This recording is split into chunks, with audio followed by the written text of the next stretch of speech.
This is Investment Perspectives with Brad Kimes. Daily live streaming interactive featuring Mrs. Backup. Subscribe, hit the notification, smash the likes. Now, here's Backup Brad Kimes. Come on in. Welcome back to Investment Perspectives, everyone. Thank you for coming. Please hit the like and subscribe. I wanted to make a really quick video to talk about the current state of affairs that are happening, not just here in the United States, but around the globe. And it has been a systemic shutdown of the global economy, large part due to a health crisis, a current event that is taking place everywhere that is absolutely very real. My heart goes out to anyone who has been impacted by the current health event. But there's also another narrative that's been taking place, quite a large narrative, and that's the one I want to talk about today. The one I want to talk about today is one that Cryptopolis and I, who you can see right in front here, that I have up for everybody to see, is a co-host on this show on Friday mornings, and an absolute wealth of knowledge when it comes to trading and market experience. Let's just look at what this is here today. Fed action today. Let's focus on this tweet right here. 40 billion of mortgage purchases, 75 billion of treasury purchases, 4 trillion of liquidity to banks. Money market fund support, heads up. Now, let's talk about this. Let's talk about the 4 trillion of liquidity to banks. Well, now, just a week or two ago, we watched the largest bank sit in the room with the President of the United States and say that we have liquidity. Oh, we got liquidity, we got capitalization, we're fine. We don't have a problem. And if you remember when that moment happened, when they were all sitting in a room with the President, telling the President everything was fine, I actually mentioned and covered the angle that they couldn't say anything else but that. Because if they said, oh my God, we don't have any answers, what do you think would have happened to the stock market then? We were already going down 1,000 to 2,000 points a day on average in sell-offs.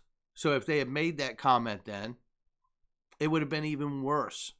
We've seen as much as 3,000 plus in losses on the Dow in the last 3 weeks in one day. If you look at the next post below, it looks like we're getting ready to hit the limit down on futures before the market would open, even though the floor is closed. So we'll have to see how that shakes out today as well. I want to focus on something that is a larger narrative, which is the recession is here. Cryptopolis and I have been saying this since last year, and I don't say that to put a flag on the moon. The reason that I'm talking about this is because I want people to give me the opportunity to show you a larger perspective that I'm seeing. I have said for a long time, I am neither right nor left, and that is absolutely true. But I absolutely believe we are witnessing the bankruptcy of a nation. And if you ever wanted to know what it looked like when a country goes bankrupt, it looks just like this. It just so happens that the current president in the United States is very good at managing bankruptcy and remaining wealthy. Like I said, I'm neither right nor left, but that's a fact, Jack. I don't think it's a mistake that this president is where he is today because he's managing a bankruptcy. If you look back over the last couple years, the president has been going around to different countries working on trade deals. If you look at the current state of events we are in now, with a shortage of liquidity, which is global problem, by the way. If you look at the fact that most countries are at 0 or -% interest rates, and now the U.S. has recently touched 0% interest rates, and that has been at the call of the President of the United States, pounding the ground, asking Jerome Powell, demanding that he get 0 or -% interest rates, and has said 2 or 3 weeks ago specifically because he wants to refinance the debt of the nation at that rate.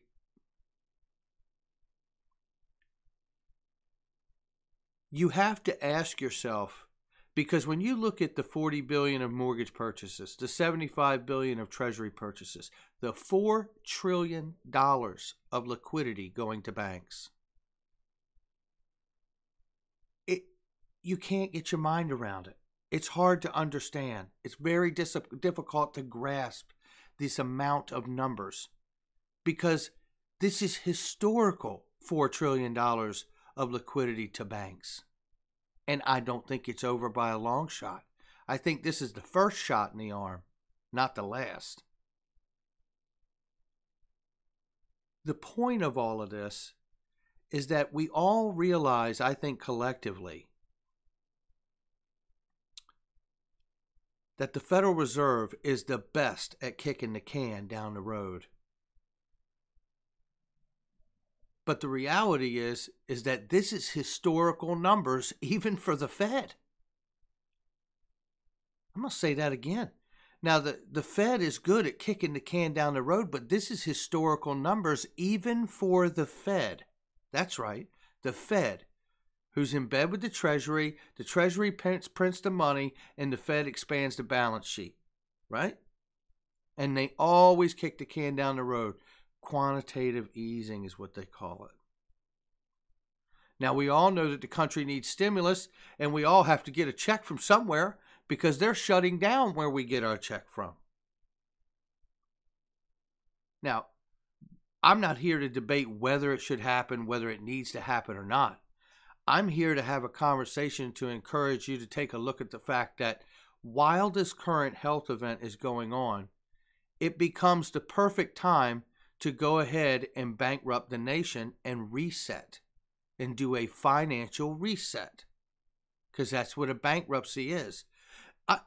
Look at this simple, raw analogy.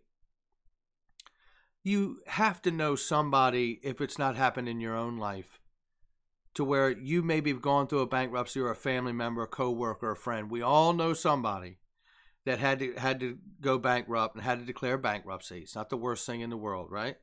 But the reality is that when that happens, you all know that there's like those moments where some of those people will go, well, looks like there's no way out of this thing, so I'm just going to run up every credit card I got, take as much cash out, charge as much, go buy as much as I can because the party's about to be over.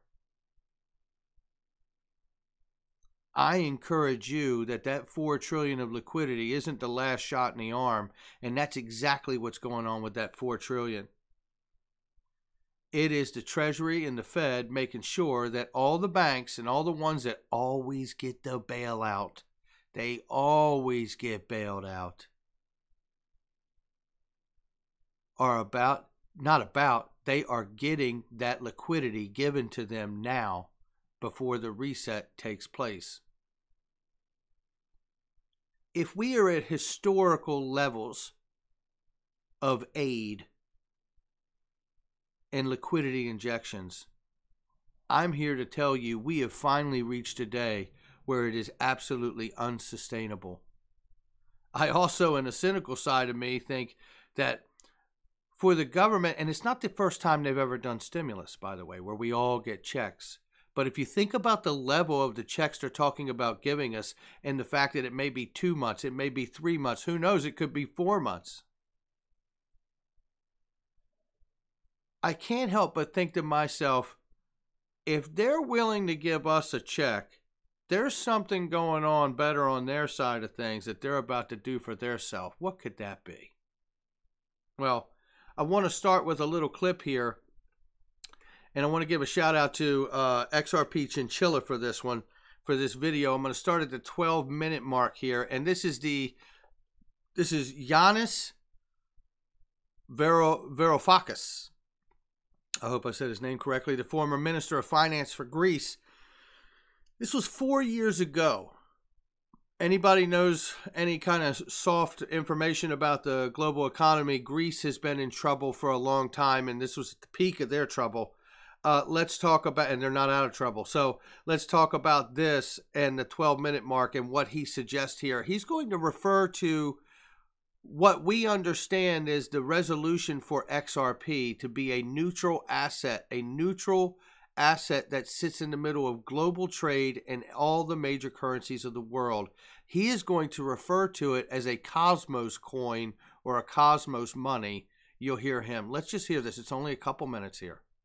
Moment that our national currencies have a free-floating exchange rate with a universal global digital currency, one that is issued by the International Monetary Fund, the G20, on behalf of all humanity. And imagine further that all international trade is denominated in this currency. Let's call it the cosmos, in units of cosmos.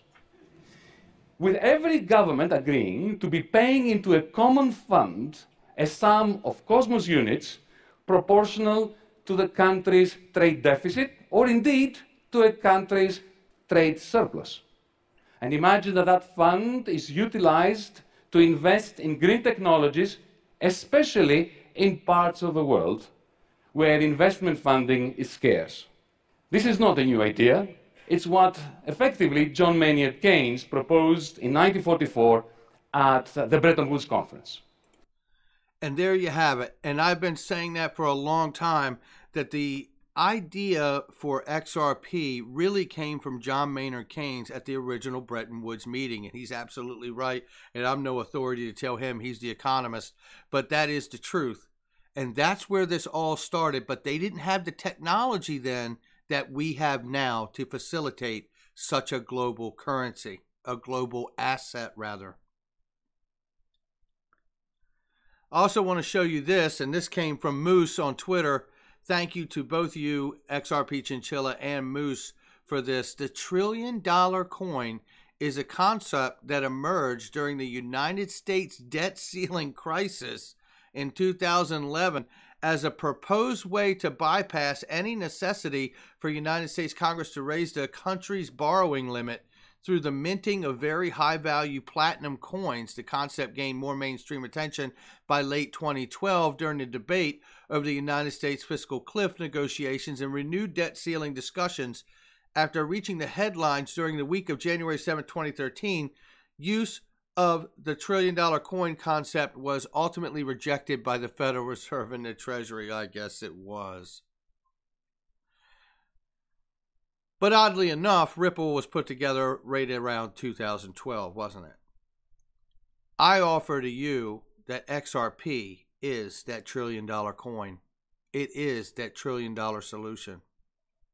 I also offer to you that as we see this frivolous and necessary at the same time, because I get that we have to have stimulus, but the $4 trillion of liquidity to banks is hooking a brother up. That's what I can tell you. That's how I know it. I always see these things from a street practical level, and I don't know how else to say it.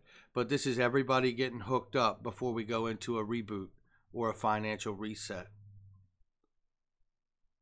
At the end of the day, I think they're doing all of this because they know for a fact they have a $1 trillion coin waiting in the wings, and that $1 trillion coin is XRP. All right, guys, hit the like and subscribe. I hope you all are staying safe. I hope you have plenty of food, plenty of water, plenty of toilet paper and paper towels. But at the end of the day, I do think this is probably going to get a little crazier around here before it gets a little better. And I just want to offer everybody the notion that this too shall soon pass. Hodl and hodl strong. I'll catch you on the next one. If you like the content, please share this on the social platforms that you're on, and let's broaden this conversation and bring some people into this thing. Take care until next time.